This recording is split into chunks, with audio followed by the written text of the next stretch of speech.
જય દ્વારિકાધીશ। એક શહેરમાં એક એવી ગલી છે જ્યાં એક જૂની દુકાનમાં એક વૃદ્ધ માણસ બેસે છે। એ કોઈ વસ્તુઓ રિપેર નથી કરતા, એ તૂટેલા સંબંધોને રિપેર કરે છે। ગુજરાતી વાર્તામાં આપનું સ્વાગત છે। આજની વાર્તા એવા જ એક સંબંધોના કારીગરની છે। એક સાંજે એક દુકાનમાં રોહન અને આદિતિ નામના બે યુવાન પ્રવેશ્યા। તેમની આંખોમાં પ્રેમ નહીં પણ એકબીજા માટેનો ગુસ્સો હતો। તેઓ છૂટાછેડા લેવાની અણી પર હતા। તેમણે વૃદ્ધ કારીગર દામજી કાકા સામે બેસીને ફરિયાદનો વરસાદ વરસાવ્યો।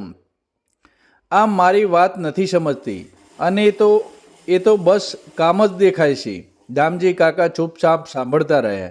જ્યારે બંને થાકીને શાંત થયા ત્યારે દામજી કાકાએ કોઈ સલાહ ના આપી। તેમણે બસ એક સ્મિત આપ્યું અને એક વિચિત્ર સવાલ પૂછ્યો, તમે એકબીજાને આપેલી પહેલી ભેટ યાદ છે? રોહન અને આદિતિ ચોંકી ગયા। આ વાતને અહીં શું લેવા દેવા? છતાં રોહનને યાદ કરીને કહ્યું, ચાંદીના ઝુમખા। એ સાંભળીને વર્ષો પછી આદિતિના ચહેરા પર એક હળવું સ્મિત આવી ગયું। દામજી કાકાએ બીજો સવાલ પૂછ્યો, એવી કોઈ મજાક હતી જેના પર તમે બંને ખૂબ હસ્યા હતા?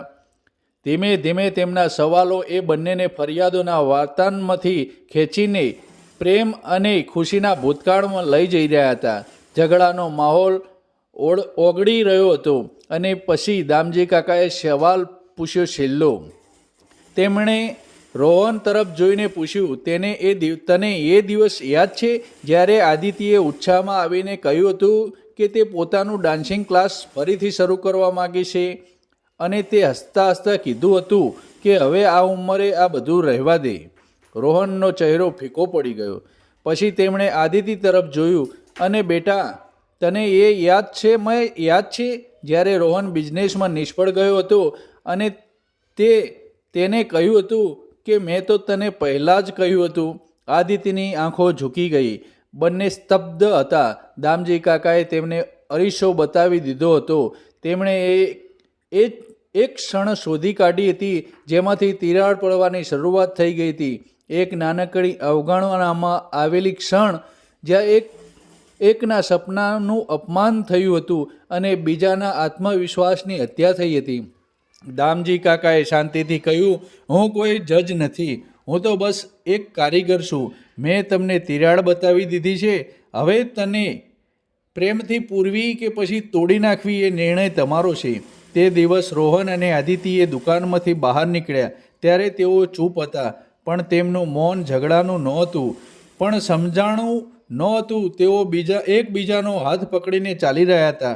મિત્રો, આપણા સંબંધોમાં પણ આવી કેટલીક નાની નાની તિરાડો હોય છે જેને આપણે નજરઅંદાજ કરી દઈએ છીએ।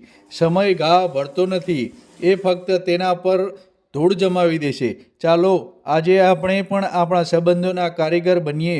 ચાલો આપણે એક ક્ષણને શોધીએ અને પ્રેમ તથા માફીથી એ તિરાડને પૂરી દઈએ।